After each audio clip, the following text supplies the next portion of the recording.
जीवन है काफी संघर्ष से भरा हुआ है। और मानो वो झोपड़ी तो जली गई थी, लेकिन जो लोगों के दिलों में जो आग जली हुई थी, जातिवादी का जहर जो आज तक भी शांत नहीं हुआ है। घरों की आग तो बुझा सकते हैं, लेकिन जो दिलों में चिंगारी भड़की हुई है उसको तो शायद शांत करना असंभव।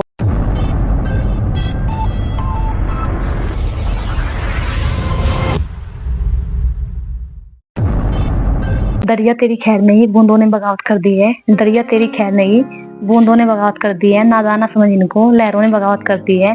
हम परवाने हैं मौत से, मरने का है खौफ कहाँ। हम परवाने हैं मौत से, मरने का है खौफ कहाँ। ए तलवार तुझे झुकना हो, क्योंकि गर्दन ने बगावत कर दी है।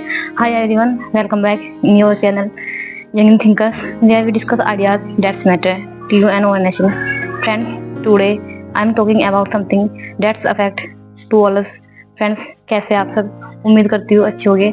हर रोज की तरह आपने अपना और अपने परिवार वालों को ध्यान रखा होगा। फ्रेंड्स, आज मैं आपके सामने एक ऐसे विषय के ऊपर चर्चा करने के लिए आई हूँ फ्रेंड्स, जो हाल ही का विषय बना हुआ फ्रेंड्स, और अक्सर ही न्यूज में रहता है। फ्रेंड्स, मैं बात करूंगी आदरणीय जो नगीना के सांसद है चंद्रशेखर आजाद, उनकी जीवन शैली को लेके और उनका जो राजनीतिक सफर रहा है उसको मैं बात करूंगी। फ्रेंड्स, आप सब भी इस मुद्दे को लेकर अवगत होंगे, और अगर नहीं है तो फ्रेंड्स थोड़ा सा मैं आपको अवगत कराने के लिए आपको ध्यान केंद्रित करूंगी। फ्रेंड्स, मैं बात करूंगी भीम आर्मी की, जिसकी स्थापना 2014 में हो चुकी थी। और फ्रेंड्स, ये भीम आर्मी की जो स्थापना है वो क्यों हुई, क्या रीजन है इसके पीछे, तो फ्रेंड्स इसी चीज को लेके मैं आपके साथ में चर्चा में आई हूँ। फ्रेंड्स, जैसे कि आप सब जानते हैं फ्रेंड्स, जो चंद्रशेखर आजाद जी है, सांसद है नगीना से, और इन्होंने भाजपा को अपने उसमें मतलब हराया था, और इनको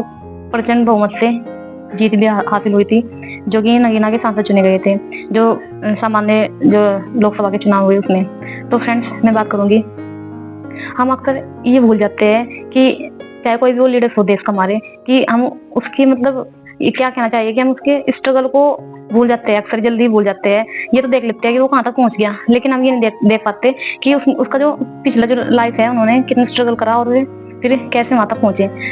तो फ्रेंड्स, जब 2015 में सहारनपुर का एक गाँव है सबीरपुर, उसमें दलितों के घर फूंके जा रहे थे, और वहां पे हिंसा हो रही थी, चीख पुकार हो रही थी, चारों तरफ चीखे पुकार, महिलाओं बच्चों की रोने की आवाज, भागने की आवाज, समझ नहीं आता कि क्या करे क्या ना करे। और जब उनके घर जल लेते, मानो उनके घरों में से इस तरीके की लपटें निकल रही थी कि वो आसमान को चीरते हुए ऊपर जा रहा था, जो वहां का धुआं था। और इस सब मंजर को देख रहा था एक नौजवान लड़का खड़ा हुआ, और मानो जब वो इसको देख रहा था तो उसके अंदर एक ज्वाला थी, ज्वाला जो कि बदले की नहीं, बदलाव की जरूरत थी जिसमें। तो फ्रेंड्स, मैं बात करूंगी जो नौजवान था चंद्रशेखर आजाद। तो फ्रेंड्स, उसमें ये कहते हैं ना कि जो लपटें होती है झोपड़ी की, घरों की, दलितों की जो लपटें होती है आसमान को छू के ऊपर निकल रही थी, वो तो सबको दिख जाती है, और धुआं तो सबको दिख रहा था, लेकिन जो हजारों लोगों के दिल में जो आग लग गई थी, तो उन लपटों को शांत कर पाना तो शायद असंभव था। तो फ्रेंड्स, जैसे इनका राजनीतिक सफर शुरू होता है 2017 में जब सहारनपुर में ठाकुरों हुआ था। हालांकि चिंगारी तो बहुत पहले लग गई थी, 2014 में लग गई थी, 2015 में जब सबीरपुर में घर जलाए जा रहे थे, और इनके अंदर ज्वाला नहीं थी, ना ही बदले की भावना थी, बस केवल बदलाव चाहते थे वो, और कुछ नहीं चाहते थे। तो 2017 में जब ठाकुरों के बीच और दलितों के बीच कॉन्फ्लिक्ट होता है 2017 में, तो इसमें ये रहता है कि जो ठाकुर थे वो महाराणा प्रताप की जो जयंती निकालते थे उसमें अच्छी धूमधाम से निकाल लेते, और जब नंबर आता है दलितों का, वो अम्बेडकर जयंती को निकालने की तैयारी करते हैं, तो उनके ऊपर पथराव, लाठीचार्ज, और फिर वही हिंसक, फिर वही सब कुछ होता है, फिर वही मार पिटाई होती है, फिर वही, और फिर जैसे घर पहले जले थे फिर दोबारा से फिर दलितों के घर जलते हैं। तो इस चीज को रोकने की कोशिश की चंद्रशेखर आजाद ने, उनके तमाम साथियों ने। तो सरकार ने क्या किया, उन लोगों को ही उपद्रवी बना के जेल के सलाखों के अंदर डाल दिया, और बावजूद 16 महीने तक ये जेल में रहे। और 16 महीने के बाद जब सरकार को इनकी चीख सुनाई दी, 2014 में इन्होंने भीम आर्मी की स्थापना कर दी थी, और 2020 में ASP आजाद समाज पार्टी की इन्होंने स्थापना की। और इनके ऊपर आए दिन कोई ना कोई हमला, कुछ ना कुछ ये चर्चा में बने रहते हैं। 2023 में भी इनके ऊपर फायरिंग हुई थी देवन में, और इनको गोली फायरिंग वगैरह हुई थी, और गोली भी इनको सामने से छू के निकल गई थी। तो उसके बाद इनको देवन हॉस्पिटल में इनको हॉस्पिटलाइज किया था, उस टाइम भी काफी हो रहा था। और अभी 2023 में भी राजस्थान के अलवर में इन्होंने संविधान बचाओ यात्रा में भी इन्होंने अहम भूमिका निभाई, वहां पे हिस्सा लिया। दलितों के हक को लेके ही मतलब हमेशा, और दलितों को लेके, अल्पसंख्यक को लेके हर वो वंचित चर्चा में बने रहते हैं। तो फ्रेंड्स, इन्होंने योगी सरकार के खिलाफ भी मोर्चा निकाला था कि तमाम ऐसी घटनाएं आती है कि जो बुलडोजर का यूज हो रहा है घरों को तोड़ने में, या फिर जो भी अधिवेशन होता है उसको लेके बुलडोजर का, तो इन्होंने बोला था कि जब तक हमारे देश में न्यायपालिका है, सुप्रीम कोर्ट है, तो कोई भी सरकार, चाहे वो राज्य की सरकार हो या स्टेट सेंटर की सरकार हो, कोई भी सरकार तानाशाही नहीं कर सकती।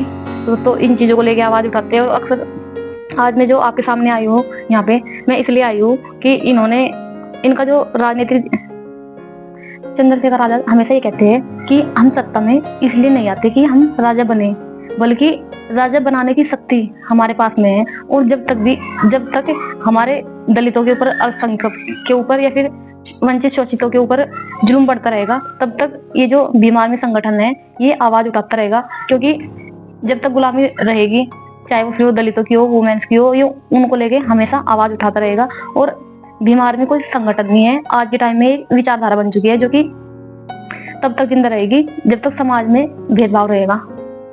और मैं आखिर में एक सवाल आपसे पूछती हूँ फ्रेंड्स, आजादी के जो समर्थक हैं वो उनको दलितों का नेता कहते हैं, मसीहा कहते हैं, और जो उनके विरोधी है वो उनको कट्टरपंथ कहते हैं, कट्टर कहते हैं।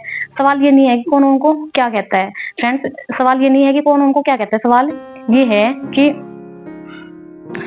कि क्या बिना संघर्ष किए इस देश में बराबरी का हक मिलता रहेगा सबको। संघर्ष अगर हम चाह रहे हैं कि हम दलित समुदाय से है, ओबीसी समुदाय से है, अल्पसंख्यक समुदाय से है, और हम बैठ रहे घरों में, तो मैं ये कह रही हूँ कि बिना संघर्ष किए क्या किसी को हक मिलता रहेगा? संघर्ष तो करना पड़ेगा।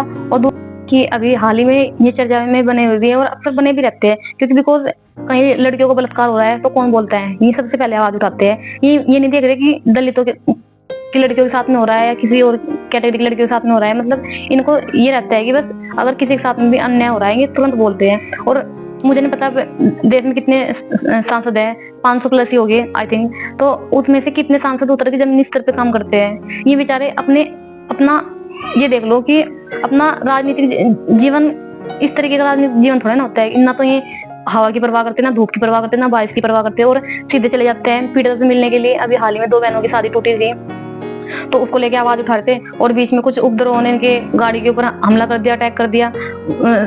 फिर भी लोग बात सोच रहे कि इनकी जान की कोई कीमत नहीं है, कुछ भी हो रहा है, तो ऐसा तो नहीं होता है ना। तो फ्रेंड्स, मेरा तो ये था कि मैं किसी की मूल भावनाओं को ठेस नहीं पहुंचाना चाहती फ्रेंड्स। जो मेरे विचार थे, जो मैंने इनके बारे में पढ़ा है, वो मैंने आपके सामने शेयर कर दिया है फ्रेंड्स। और अगर फिर भी मेरे मुंह से कुछ इस तरीके का वर्ड निकल जाए तो मैं उसके लिए क्षमा चाहती हूँ फ्रेंड्स। और अगर मेरी वीडियो आप लोगों को हेल्पफुल लगे, थोड़ी सी भी हेल्पफुल लगे, तो प्लीज इस वीडियो को थोड़ा सा सपोर्ट करना। अगर हेल्पफुल लगे तब, अगर नहीं लगे तो प्लीज मत करना। तो फ्रेंड्स, आप इन विचारधारा को लेके क्या सोचते हैं फ्रेंड्स, मुझे थोड़ा कमेंट सेक्शन में साझा जरूर करना फ्रेंड्स। और मैं ये नहीं कह रही कि जो चंद्रशेखर है, मतलब उनका हम लोग ये तो देख लेते हैं कि हाँ सांसद है, मतलब उसके पीछे भी कितना संघर्ष रहा होगा। ठीक है, 18 महीने जेल में रहना, फिर घरों के ऊपर अटैक होना, ठीक है, तो वो सब चीजें मायने रखते हैं। फिर उस जाति से निकल के आना जिसको हजारों वर्षों तक दाबा गया, कुछ किया गया है फ्रेंड्स। और कहीं ना कहीं मुझे ऐसा लगता है कि अगर ये चंद्रशेखर आजाद सांसद है, ठीक है, सबसे पहले तो ये दुख हो रहा है कि सांसद क्यों बने। दूसरा इस वजह से भी है कि ये दलित है, और ये अक्सर आवाज भी उठाते हैं। इस चीजों को लेके भी लोगों के अंदर आक्रोश है, ठीक है। तो मेरा तो ये खुद का मानना है, जब इतने सांसद है तो वो क्यों नहीं उतरते सड़कों पे, वो क्यों नहीं उठाते जनता के लिए आवाज? भाई जब वोट लेते हैं पब्लिक का, ठीक है, तब तो आप हाथ जोड़ते भी हो, उनकी झुग्गियों में भी जाते हो, उनके साथ में खाना भी खाते हो बैठ के, ठीक है। और जब उनकी लड़कियों के साथ में कुछ इस तरीके की अभद्रता हो जाए, उनकी शादी टूट जाए, या कुछ भी उनके साथ में दबंगई हो जाती है, तो फिर ना तो कोई वहां पे सांसद दिखता है, ना कोई वहां पे फिर एमएलए दिखता है, ना कोई एमपी दिखता है। फिर ये तो हमारे देश का दुर्भाग्य है कि लोकतांत्रिक देश है हमारा, लेकिन लोकतांत्रिक देश ये है कि जिसमें जनता का शासन होता है। और मानो आप देख लो कि कितने सांसद सड़क पे उतर के काम करते हैं फ्रेंड्स। तो फ्रेंड्स, इस चीजों को लेके आप क्या सोचते हैं फ्रेंड्स, मुझे कमेंट सेक्शन में अपने विचारों को साझा करें फ्रेंड्स। 2 लाइन आपके लिए, सीढ़ियां उन्हें मुबारक हो जिन्हें छत्तर जाना है, सीढ़ियां उन्हें मुबारक हो जिन्हें छत्तर जाना है, अपनी मंजिल तो आसना है, रास्ता में खुद बनाना है। जय हिंद, थैंक यू।